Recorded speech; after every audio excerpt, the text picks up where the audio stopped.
मैं किसी और की झोली से गिरे हुए प्यार के सिक्के अपनी झोली में नहीं समेट सकती।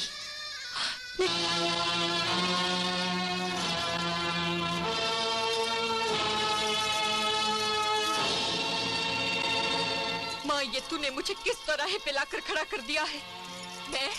मैं तो सिर्फ अपना इंतकाम लेने के लिए रजनी बनना चाहती थी। मुझे क्या पता था कि विजय रजनी से इतना प्यार करता है। जिस दिन उसे पता चलेगा कि रजनी मर चुकी है तो क्या गुजरेगी उसके दिल पर। वो रजनी के धोखे में मुझसे प्यार कर रहा है, अपने प्यार के कातिल से प्यार कर रहा है। नहीं माँ, नहीं, मैं उसे इतना बड़ा धोखा नहीं दे सकती, क्योंकि प्यार जैसी पवित्र कामना का मुझ जैसी अपवित्र आत्मा से मेल नहीं हो सकता। मुझे तो सिर्फ इंतकाम लेना है और इंतजार करना है उस गोली का जिस पे मेरा नाम लिखा है। मैं जा रही हूँ माँ, उससे बहुत दूर जा रही हूँ, बहुत दूर जा रही हूँ माँ, बहुत दूर। रजनी, रजनी, रजनी, भगवान का लाख लाख शुक्र है रजनी कि तुम मिल गई। लेकिन तुम इतनी लापरवाह कैसे हो गई? न तुमने अंकल को कोई रिपोर्ट दी और न ही माँ को कोई खत लिखा। माँ? हाँ हाँ, तुम्हारी माँ बेचारी तुम्हारे लिए कितनी परेशान रहती है। भगवान न करे तुम्हें अगर कुछ हो जाता तो वो तो बेचारी जिंदा नहीं बचती थी। हे भगवान, ये क्या? बेटी तो मेरे हाथों से मारी गई, क्या मेरे कारण माँ भी? नहीं नहीं, मैं ऐसा नहीं होने दूंगी। अरे बेटी, क्या सोचने लगी? हाँ, कुछ नहीं। अरे बेटी, माँ है तो चिंता तो करेगी ही ना। लेकिन मैंने उससे कह दिया है कि रजनी जहां भी है बहुत अच्छी तरह है, खुश है।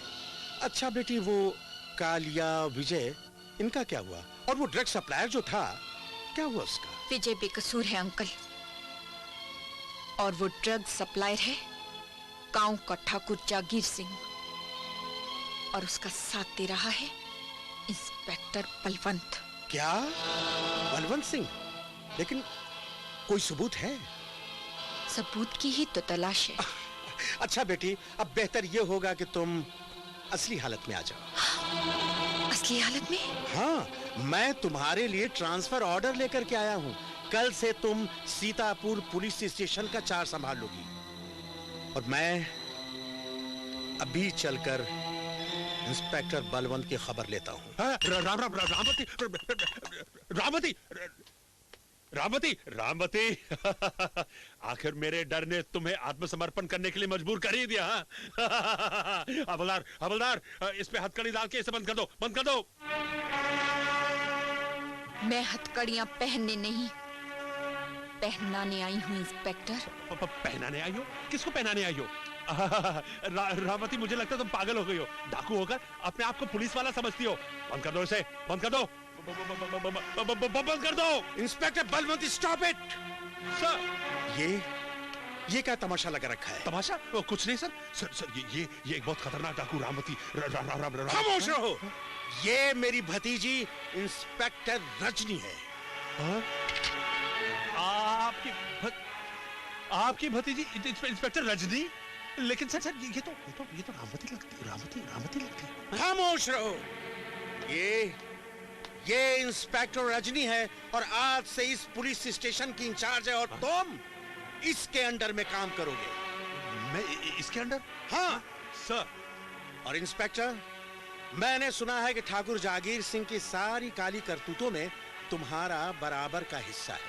अरे नहीं सर, मेरा हिस्सा ठाकुर जागीर सिंह के साथ कैसे? खामोश रहो। सर, अगर तुम सस्पेंड होना नहीं चाहते तो उसके खिलाफ सारे सबूत इकट्ठा करो और खुद जाके उसे अरेस्ट करो।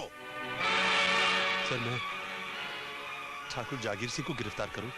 तुम्हारी इतनी औकात कि तुम मुझे गिरफ्तार करने की बात सोच रहे हो? ठाकुर साहब, डीएसपी का सख्त ऑर्डर है कि मैं आपके खिलाफ सबूत इकट्ठा करके आपको गिरफ्तार करूं, और अगर मेरे वर्दी पे आंच आए तो मुझे आपको गिरफ्तार करना ही होगा। ठाकुर जागीर सिंह की जागीर में ऊंची आवाज में बात करने वाले सैकड़ों लोगों का अंजाम तुम देख चुके हो। ठाकुर साहब, आप मेरी मजबूरी क्यों नहीं समझते? इंस्पेक्टर रजनी के तेवर बड़े खतरनाक हैं। तो इस खतरनाक हसीना की नाक हम काटेंगे।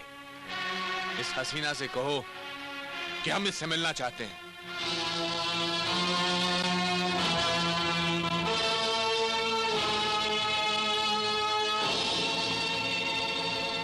आइए आइए इंस्पेक्टर साहिबा, बलवंत ने ठीक कहा था। आपको देखकर ऐसा लगता है जैसे रामवती ने डाकू का चोगा उतारकर इंस्पेक्टर की वर्दी पहन ली है। आपने मुझे यहाँ क्यों बुलाया है?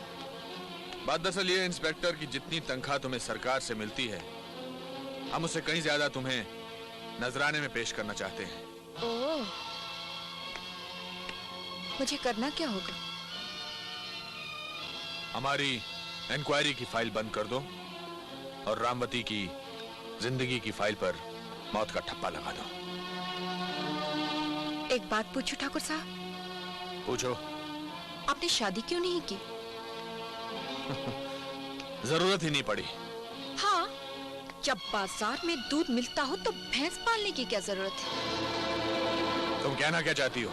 यही कि अगर आज आपकी कोई औलाद होती तो रामवती के हाथों मरते आपको इतना दुख नहीं होता। जबान संभाल कर बात करो इंस्पेक्टर। जो हमारी मौत की बात करता है वो बेमौत मारा जाता है। अरे आप तो खामखा ही नाराज हो रहे हैं। मैं तो मजाक कर रही थी। वैसे आप चिंता मत कीजिए, जिस काम को पूरा करने के लिए मैंने ये वर्दी पहनी है उस काम को पूरा करके ही रहूंगी। मैं आज ही बलवंत के साथ रामवती को पकड़ने की प्लानिंग बनाती हूँ।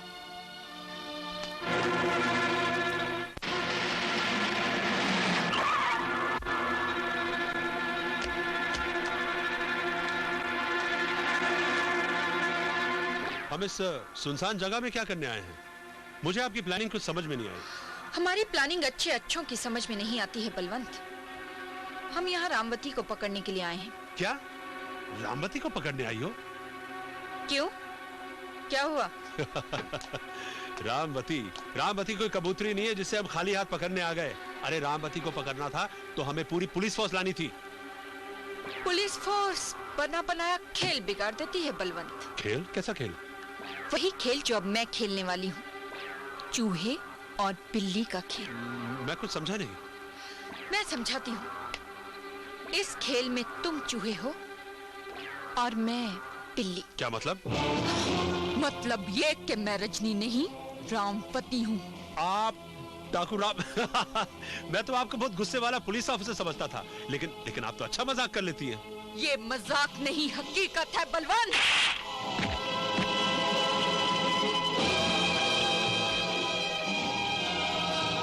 तेरी रिवॉल्वर मेरे पास है बलवंत। अच्छा, तो तुम मुझे यहाँ धोखे से लाई हो? धोखा तो तूने मुझे भी दिया था बलवंत। याद कर किस तरह से तूने मुझे ठाकुर तक पहुंचाया था, और फिर तुम चारों ने मिलकर मुझे भेड़ियों की तरह नोचा था। रामवती, मुझे माफ कर दो, मुझे माफ कर दो। अगर तुमने मुझे माफ किया तो मैं जिंदगी भर तुम्हारी गुलामी करूंगा। मैं पुलिस की नौकरी छोड़ के डाकू बन जाऊंगा। रामवती, मैं तेरे पाँव छूता हूँ। हरामजादी, अब मैं तुझे जिंदा नहीं छोड़ूंगा। बेवकूफ, अब मैं कोठे पर नाचने वाली मासूम लड़की नहीं हूँ, डाकू रामवती हूँ। तेरी पिस्तौल खाली है और गोलियां ये रही।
देख लो गांव वालों, डाकू रामवती का कारनामा।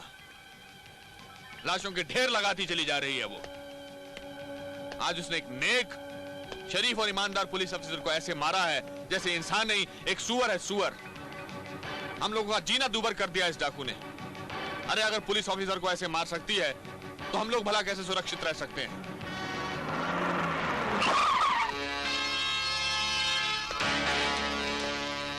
आइए आइए इंस्पेक्टर साहिबा, और देखिए अपनी लापरवाही का नतीजा। आपको आए इतने दिन हो गए लेकिन अभी तक आपने रामवती को नहीं पकड़ा, और यही कारण है कि उसकी हिम्मत बढ़ती जा रही है, और यहां तक कि आज उसने कानून का भी सर काट कर रख दिया है।